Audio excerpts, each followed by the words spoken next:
हम नीरज प्रिया शिव गुरु के चरणों में प्रणाम करतानी, नीलम दीदी हरिंदर भैया के चरणों में प्रणाम करतानी, अपन सब श्रोता लोग के चरणों में प्रणाम करतानी, सब गुरु बहिना गुरु भाई लोग के चरणों में प्रणाम करतानी।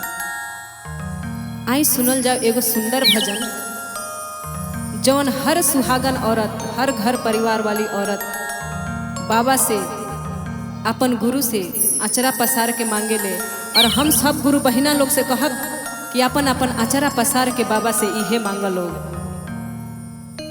कैसे कहे के बाद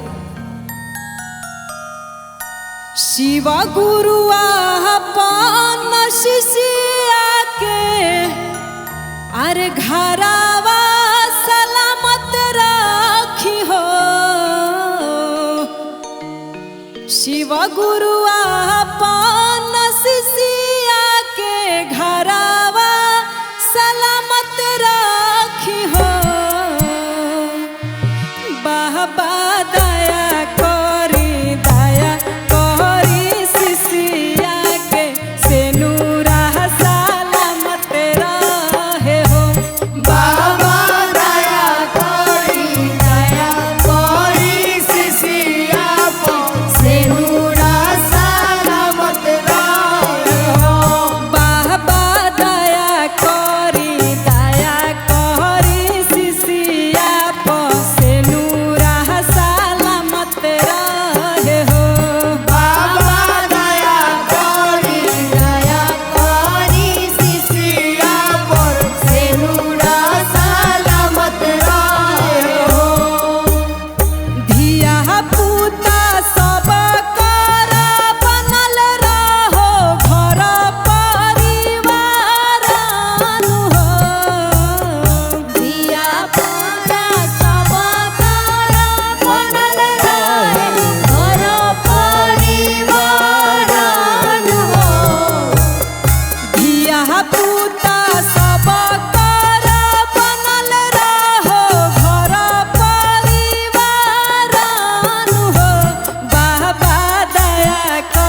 दरबार की जय